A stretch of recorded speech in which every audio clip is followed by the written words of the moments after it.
Angústia, tristeza, melancolia, depressão. As dores da alma têm vários nomes. Nos dias de hoje convivemos com doenças como o pânico, a insônia, a ansiedade. Vivemos em um tempo de desorientação, excesso de remédios e terapias. Os psiquiatras Rossano Lima Cabral e Mário Eduardo Costa Pereira e o psicanalista Benilton Bezerra Júnior nos ajudam a compreender o que é pirar no século XXI. Freud jamais poderia ter feito a psicanálise no século XII, mesmo que tivesse nascido.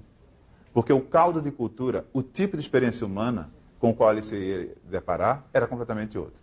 O mundo moderno é que inventou essa grande coisa. Um mundo que quebrou-se na sua completude. O mundo moderno é um mundo aberto. A ideia de ser um ateu no século XII é uma completa abstração quase, porque é inescapável a presença de Deus.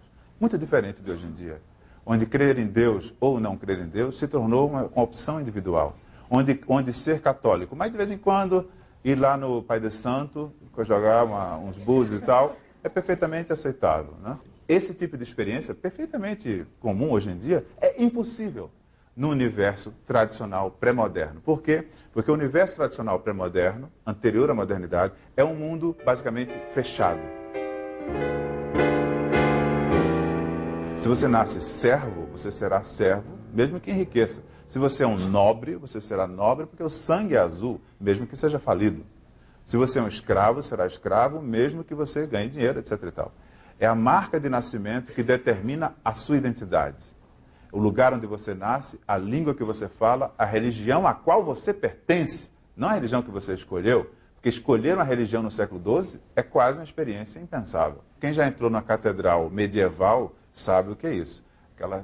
Aquele pé direito altíssimo, aquele frio, e aquela sensação de ser pequeno diante de um poder incomensurável. Num mundo como esse, as pessoas sofrem? É claro que sofrem.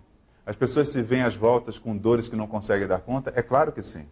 Mas o que eu quero chamar a atenção é que o sentido da experiência da dor psíquica é diferente daquela que nós vivemos, por conta dessas razões. No mundo tradicional, as significações elas estão, de alguma maneira, dispostas no mito, na religião, na tradição, naquilo que são as grandes agências nômicas, nas quais a gente vai encontrar o sentido e a razão de ser do nosso sofrimento. O indivíduo é que é a medida de todas as coisas. Essa é a característica da modernidade. É a grande invenção da burguesia e do capitalismo nascente no século XVII, é exatamente a ideia de que agora o homem é a medida de todas as coisas. A religião passa a ser escolha. Martinho Lutero, o que é em relação à tradição que lhe é anterior? É a afirmação de que a relação do homem com Deus é individual, não é mediada pela hierarquia. E, portanto, por isso Martinho Lutero traduziu a Bíblia para o alemão. O primeiro livro impresso no mundo foi a Bíblia traduzida para o alemão por Martinho Lutero. Isso era uma revolução na época, porque dizia: todo cristão é individualmente responsável pela sua salvação e tem que ler a Bíblia, tem que interpretar a Bíblia e tem que dar conta diretamente a Deus dos seus atos. Para falar da religião. Mas isso a gente pode encontrar em todos os aspectos da vida moderna. A vida moderna colocou o indivíduo como centro do nosso entendimento do que é a vida, do que é o mundo. E, é claro, o indivíduo que se faz por si. Agora, não interessa se você nasceu numa casa de operário ou nasceu na casa de um nobre. Agora o que vai importar é aquilo que você faz da sua existência. O sujeito que se constrói a si mesmo. Portanto, é um homem que, de um certo sentido, é livre, porque ele não é formatado desde o início, mas, evidentemente, ao mesmo tempo, essa é outra face da liberdade burguesa, ele é determinado pelas relações de classe, pelos mecanismos de poder, por essas instâncias que operam, de maneira geral, inconsciente. Esse é o sujeito dividido da modernidade. É o sujeito que é, ao mesmo tempo, livre, ao mesmo tempo, impulsionado por determinações pulsionais, econômicas, antropológicas, que ele, de uma maneira geral, desconhece. É um homem que, então, precisa, para se conhecer, realmente voltar-se para dentro de si.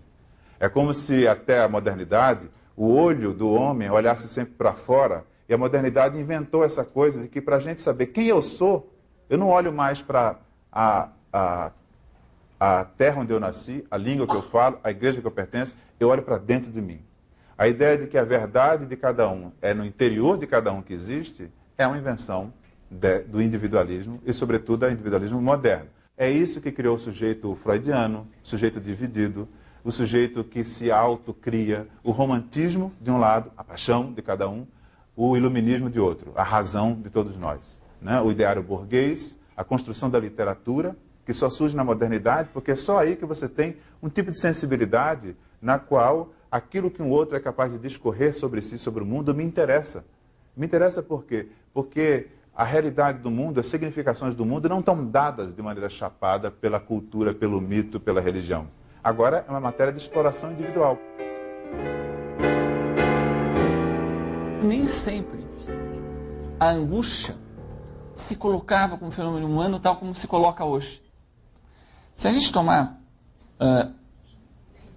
ao longo da história do Ocidente, a gente poderia dizer que para a gente chegar a ter uma concepção contemporânea da angústia, o homem e a cultura primeiro precisou conceber a si mesmo como interioridade. Um ser que tinha uma vida interna e um outro tipo de vida com a qual ele se relacionava com o mundo e com os outros. E isso tinha que ser um elemento relevante da sua existência. Ora, nem sempre foi assim. Uma outra dimensão é que o homem precisava conceber essa interioridade não como uma unidade, não como uma coerência interna, mas partes em conflito. Um interior, um ser clivado, em combate consigo mesmo. E por fim, para a gente poder ter ideia contemporânea de angústia, a gente precisa construir a ideia de um homem cuja existência podia se precipitar sobre o nada, sobre um sem sentido absoluto, sobre um salto num abismo cujo fim nenhum de nós conhece. Nossa interioridade são partes em conflito. O eu que se relaciona com os outros não é o mesmo eu que se relaciona consigo mesmo. Como seres partidos, não temos coerência interna. Mas qual seria a origem desse abismo que hoje parece cercar a nossa existência?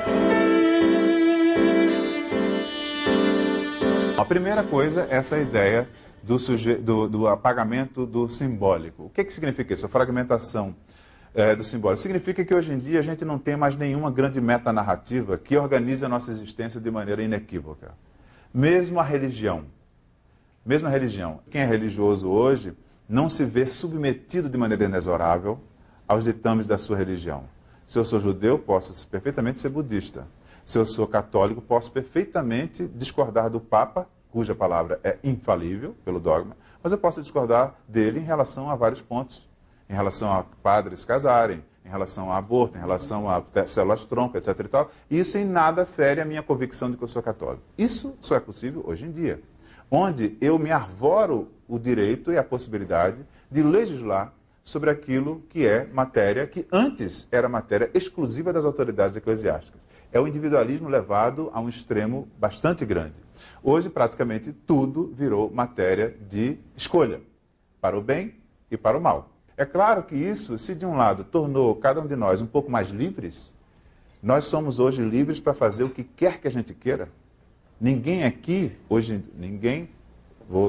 quase todos nós temos, digamos, uma convicção íntima de que nada é um valor ao qual a gente se submeta a qualquer preço. O que é que seria para nós aquilo que foi para Abraão, a palavra de Deus que diz, pega o seu filho e meta uma faca no peito dele. Abraão vai e faz isso. Por quê? Porque ele não tem a menor dúvida de que ele é submetido à vontade de Deus. E o anjo segura na hora que ele vai apunhalar o próprio filho. Essa experiência de